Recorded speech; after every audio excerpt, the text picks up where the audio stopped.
ये कहानी है धीरू की। धीरू एक गरीब किसान था। उसकी पत्नी का नाम था मीना और उसकी 7 साल की बेटी का नाम था चंदा। धीरू था तो बहुत मेहनती, लेकिन उसकी मेहनत के अनुरूप उसे फल नहीं मिलता था। वो और उसकी पत्नी सारा दिन खेत में लगे रहते। एक दिन की बात है। माँ, अब बुला लाऊं पिताजी को? मुझे तो जोरों की भूख लगी है। हाँ हाँ बुला ला, तेरी ही वो सुनेंगे। मैं तो कब से बुला रही हूँ, लेकिन वो है कि सुनते ही नहीं। मीना की हाँ सुनते ही चंदा भागती हुई धीरू के पास गई। बाबा, अब बस भी करो, चलो जल्दी से खाना खाने, नहीं तो मुझे भूख से चक्कर आ जाएगा और इन बैलों को भी। चक्कर? ठीक कहती हो तुम, चक्कर तो आ सकता है। चलो चलता हूँ। धीरू ने बैलों को एक पेड़ के नीचे बांधा, उन्हें खाने को दिया। फिर वो भी उसी पेड़ के पास अपनी पत्नी और बेटी के साथ खाना खाने के लिए बैठ गया। मीना ने खाना निकाला, फिर वो सभी खाना खाने लगे। भगवान से यही प्रार्थना है कि इस बार ठीक से बारिश हो, नहीं तो बहुत दिक्कत हो जाएगी। पिछले साल की सारी मेहनत ठीक से बारिश न होने के कारण बर्बाद हो गई थी। बस इस बार ऐसा ना हो। वो बातें कर ही रहे थे कि चंदा ने कहा, बाबा, मेरा खाना तो हो गया, मैं लेकर जाऊं बैलों को खेतों में? अरे नहीं नहीं, तुमसे नहीं संभलेंगे ये। अरे बाबा, ये दोनों मेरे अच्छे दोस्त हैं, मेरी बात सुनते हैं, जाने दो बाबा, जाने दो ना। नहीं, इस तरह जिद नहीं करते। बाबा, आप ही बोलो ना माँ को। अब तो धीरू का भी खाना हो गया था। चल, अब मैं भी चलता हूँ तेरे साथ, चल। पिछले साल धीरू ने मीना के जेवर बेचकर बीज और खाद खरीदा था। बहुत उम्मीदों के साथ जब वो बीज बो रहा था तो उसे लगा कि इस बार बहुत अच्छी फसल होगी, लेकिन कम बारिश के कारण उसकी लगभग फसल बर्बाद हो गई। इस बार फिर से उसने खेतों की जुताई तो कर दी थी, लेकिन बीज और खाद खरीदने के पैसे उसके पास नहीं थे। और चारा भी क्या है हमारे पास, महाजन लाल सिंह के पास जाने के अलावा। पिछली बार तो मेरे गहने थे तो काम चल गया था, लेकिन इस बार कैसे होगा सब? मुझे उसके पास जाने का बिल्कुल भी मन नहीं करता। वो बहुत ही बदमाश है। एक बार जो उससे पैसे ले लिए तो उसका ब्याज कभी खत्म ही नहीं होता। पता नहीं उसका हिसाब कौन सा है। पूरी रात धीरू को नींद नहीं आई। उसे समझ नहीं आ रहा था कि पैसों का इंतजाम कैसे होगा। लाल सिंह के पास से पैसे तो तुरंत मिल जाते, लेकिन उसके कई दोस्त उसके चंगुल में आकर अपनी जमीन तक गंवा चुके थे। समझ नहीं आ रहा क्या करूं, कहां से लाऊं पैसे। अगर पैसे नहीं जुगाड़ हुए तो खेती कैसे करूंगा। रात से सुबह हो गई, लेकिन धीरू के सवालों का जवाब नहीं मिला। अब बिना बीज और बिना खाद खेती तो संभव नहीं। ना चाहते हुए भी धीरू को मन मार कर महाजन लाल सिंह के पास जाना ही पड़ा। अरे आओ आओ धीरू भाई, कहो कैसे आना हुआ? वो कुछ पैसों की जरूरत थी, बीज और खाद के लिए। अरे इसमें हिचकने की क्या बात है, हम तो बैठे ही हैं जरूरतमंदों की सेवा के लिए, समाज सेवा के लिए। पता है धीरू, ये जीना भी कोई जीना है। अगर आप किसी की मदद नहीं करें तो मैं तो भगवान का लाख लाख शुक्रिया अदा करता हूँ कि उन्होंने मुझ जैसे इंसान को तुम लोगों की सेवा के लिए चुना है।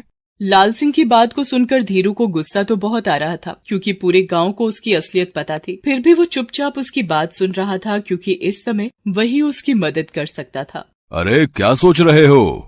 कुछ नहीं। कितने पैसे चाहिए? 10,000। अरे 10 ले, 20 ले, 50 ले, लेकिन तुझे तो पता है ना, ब्याज 20% से कम नहीं लगेगा।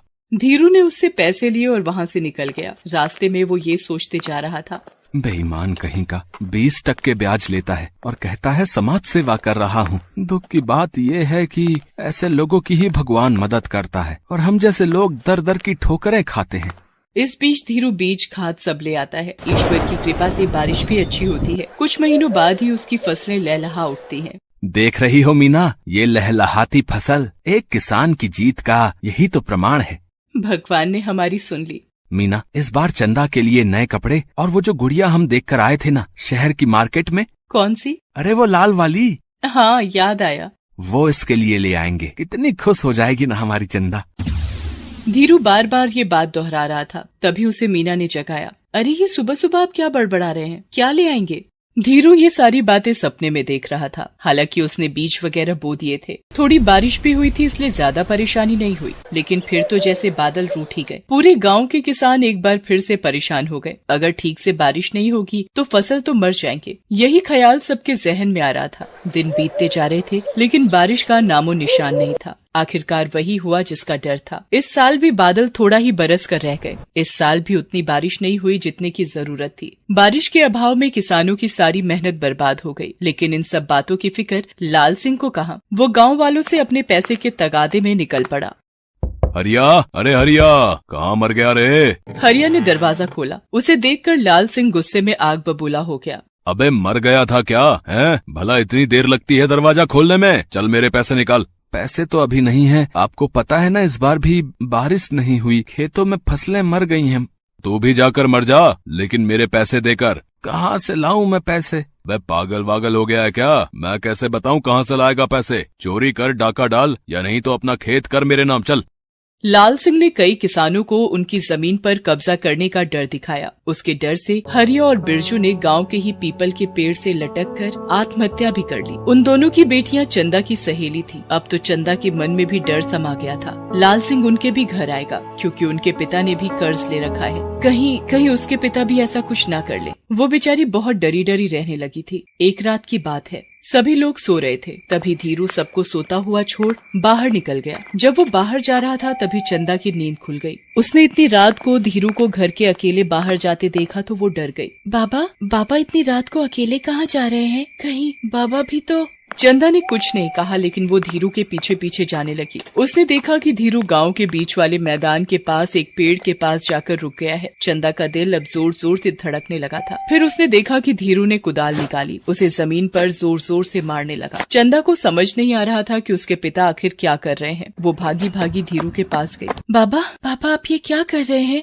एक नई शुरुआत बेटा, एक नई शुरुआत। मैंने ठाना है कि मैं गांव में नहर बनाऊंगा और उसे दूसरे गांव की नदी से जोड़ूंगा। इससे क्या होगा? कल को अगर बारिश ना भी हो तो कम से कम हमारी फसलें तो नहीं मरेंगी। कल को फिर कोई किसान उस लाल सिंह के डर से आत्महत्या तो नहीं करेगा। पर पिताजी, ये कितने दिन में पूरा होगा? चाहे जितने भी दिन में पूरा हो, चाहे इसे पूरा करने में मेरी मौत भी क्यों ना हो जाए, लेकिन अब तो मेरी जिद है कि इसे पूरा करके रहूंगा। धीरू अपने काम में लगा रहा। दो नन्हे हाथ भी पूरी रात उसका साथ निभा रहे थे। वो नन्हे हाथ चंदा के थे। उधर लाल सिंह के सपने में वो दोनों किसान जिन्होंने आत्महत्या की थी वो आने लगे। कभी कभी तो वो दोनों लाल सिंह को दिन में भी दिखाई देने लगे। अरे वो देखो, हरिया और बिरजू फिर आ गए। अरे फिर आ गए हैं। अरे जाओ जाओ यहाँ से, जाओ। लाल सिंह की ये हरकतें बढ़ती जा रही थी। फिर पता नहीं एक दिन वो अचानक कहाँ गायब हो गया। इधर धीरू अपने काम में लगा रहा। पहले तो गांव वालों ने उसे पागल समझा, लेकिन धीरे धीरे गांव वाले भी उसके साथ हो गए।